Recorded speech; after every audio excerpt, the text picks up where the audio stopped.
I might have figured it out. It's a bit of a curveball, this one. So by mounting the battery longitudinally across underneath the seat box, as far forward as it will go, with the posts kind of here and here, I'll show you in a second, and by lifting the front edge of the seat up by 3/4 of an inch. Okay, it's wood at the moment. I've ordered some aluminium box section, rest thigh sphincters, but raising it across all 3 of the seats, then we can actually clear the battery top. I've been going through fixing all manner of gibbonry. So basically got nice little countersunk holes on the seat mountings at the back there, and for some reason the bolts were, well, they were just slopping around like a dick in a bucket. Anyway, I've mounted everything up now. As you know, you series boys will know, these frames come off the top here, so I'm just going to bolt that back down again. I'm going to put the seats all back in again and just double check alignment before I tighten up these row of bolts at the back here. Right, scratch that idea. Basically, I'm going to go for the box. There's a number of suppliers out there, but basically I need to drill the pop rivets out around the base of the seat box here, take this piece out, and then there's another piece that goes in, and that's going to make life just a million times easier, I think. So I'm just going to get busy drilling pop rivets out in a minute. The customer's ordered the part, so I'd like to see that going in quite quickly, and then in the meantime I can get all the electrics sorted out and put the rest of this thing together. It's yomping towards the finish line, this thing now. So basically the box has gone in. Seat box, as you know, has to come out largely in order to fit it, and then I've fitted the battery. It's all secured down onto the floor. Just a moment. All secured down onto the floor. And now really kind of putting the interior back together, so all the floors have gone back in again. I'm going to have to go around and touch up the paint where it's been chipped. A lot of this, really, it's unavoidable when it comes to large-scale dismantling of these kind of things, but I can easily touch that back in again, so you'd never even know I've been here, so don't worry about that, folks. Now, basically the next thing I need to do, so there's a couple, there's a very, very, very short list of outstanding activities. I'm just going to put the gear knob on the right way around again. There we are. There we go. Very, very, very short list of activities, apart from cleaning it, of course. Battery cover. So I want to get the cover that goes back over this seat, and I'm probably going to need the strip of metal that goes along there as well. So I'm going to speak to the customer about that. I've got the front brakes working beautifully now. And really I had to have the bleed jar up here in order to ensure that, yeah, we managed to purge as much air as we possibly could from the system. It is a two-man job. There's nothing you can really do about that. One blue pipe I need to replace. I need to set up the electric fan. That's fairly straightforward. It's all fairly basic stuff. The engine now starts beautifully. I haven't got the keys. That's a bit of a fail, Richard, isn't it? Let's go and get the keys. Massive fail. Weapons grade fail. There we are. So, ignition, neutral,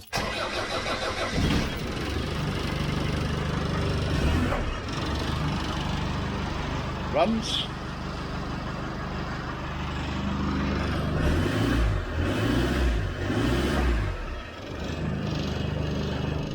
yes, it rattles. I think what we're going to end up doing is going around, and before any matting goes in there, we'll use some of the anti-drum Dynamat stuff in order to cut down on some of the drumming. The steering column's apart because I cannot find, and I've been through all of my inventory, and I've actually started looking at old videos, and I cannot find that I was ever supplied with the bush that goes over the top of the column that mates up onto the back of the steering wheel that allows you to cancel the indicators. That's the only reason that's apart. Interior's going back in, and then I found that there was an equal problem. I've taken the seat belts out now, but basically the front row only has lap belts from one side to the other. So what you say? Well, strictly speaking, 1982, which this car is, it should have 3-point belts on the two sides. And there within comes the number one problem for Land Rovers with these nice luxury high back seats, in that the seat belt mounts there, goes up and over the back of the seat, down to the pivot point here, and then across to the pivot point behind the seat over there. So one of the first things that's going to really happen in the event of you needing to stop or slow your acceleration towards the dashboard in an unfortunate event is you break your collarbone, because the seatbelt will be pulling down here on the top of the seat. So I had a long chat with the customer about this, and kind of like, yeah, I'd have left it with lap belts had it been mine, but I think he's probably looking at this thing being sold on. And so because of that, we thought, well, we need a better solution than that. So we went off to Exmoor Trim. So Exmoor Trim provide a kit. Oh, yes. And the kit, let me just balance the camera there. And the kit is basically this frame, which fits behind the seats and bolts into place. And then you attach the seat belt loops onto the cage itself. Now, I think it's going to be relatively straightforward to put together. Just if I balance that up there for a second, because what I need to do is, it came with fairly comprehensive instructions as well. So comprehensive. I love these kind of things. It's like kind of one thing says the soft top seat belt bar. Okay, fantastic. Because basically, on a Safari or a hard top, the seat belts are mounted at the top of the B post, which is fine. So we hope you find the handy tips in this fitting guide useful, and if you are unsure, you can always contact us for further guidance. The kit isn't complicated to fit. It does, however, require a bit of patience.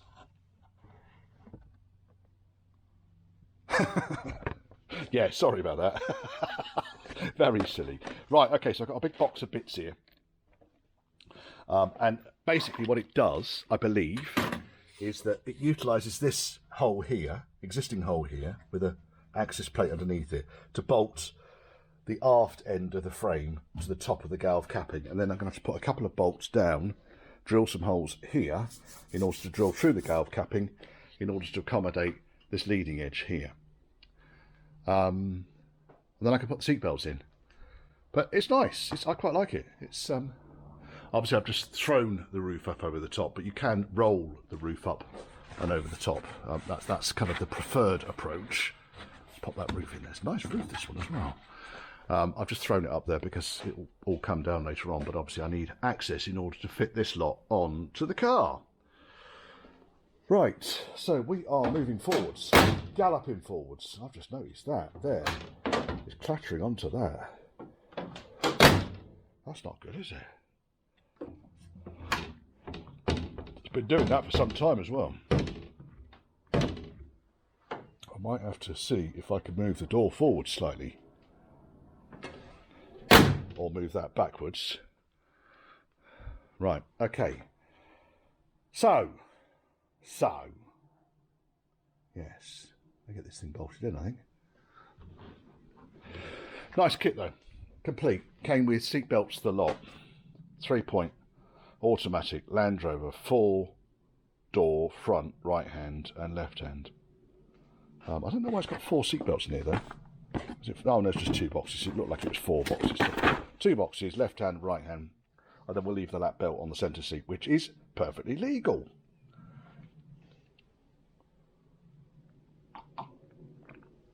Coffee. And they're right, it doesn't need enormous skill to fit it. However, you do need patience with a T.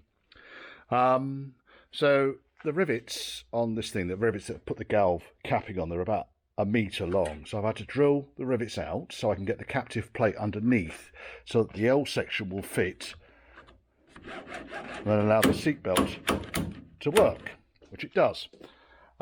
It comes with a brand spanking new corner section anchor, so you can't utilise the ones that were on the car already. Not a huge issue, I don't think.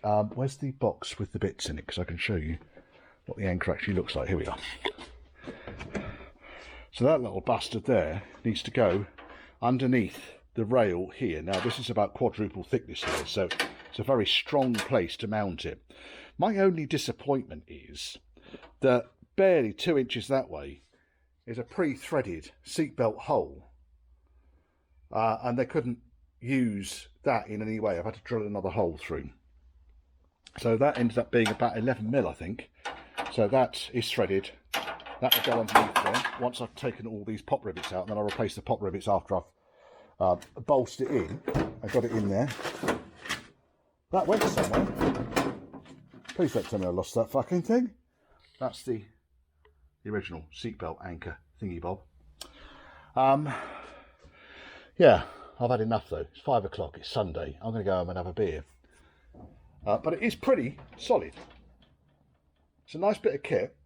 It's well thought out, nicely engineered. It gets over the problem of breaking your shoulders when you've got the seat belts in. Obviously I've taken all the seats and everything out because I need to do the mother of all clear-ups in here because I've been busy, there it is, busy cutting holes. So there's swarf everywhere. So I need to get rid of all this swarf. I'll finish that tomorrow. I've had enough for now. Like I say, I'm going to go home. 5 o'clock on a Sunday. This is almost ready for an MOT. The fact it's almost ready for an MOT means it can go back to its owner. Yay! And it's going to be nice, that. Quite like it. And then obviously the side panels will flop down and go over the side of it. That piece there tucks right in to the groove here, so don't worry about that for now. But it will fit inside the hood, which is nice. Oh yes. And you can see the seat belt that side, nice and discreet. Look at all the bloody rubbish down there though. It's going to need a vacuum. Well, I just haven't got the patience to do it today. Right. Right, today is MOT day. Do you want to see how it did? Do you want to see? Do you want to see? It's a pass. I'm just covering up the VIN number. It's a pass. Oh yeah. Clean sheet too. That didn't shut. Did that time. No, very good. My only concerns about this, with these Wolf wheels on it and with the 2-leaf springs, it is a bit of a jiggle when you're driving, and I was worried it might be. Let's go back out here. Sorry, go back. Radio's on in there. So it is a bit of a jiggle, and I don't know really. I tried letting the tyres down a bit, so we're running 25 psi front and 30 back. But even there, you see, there's not enough weight on the car to compress the tyre enough. I don't want to go any further than 25 on the front. It's less of a problem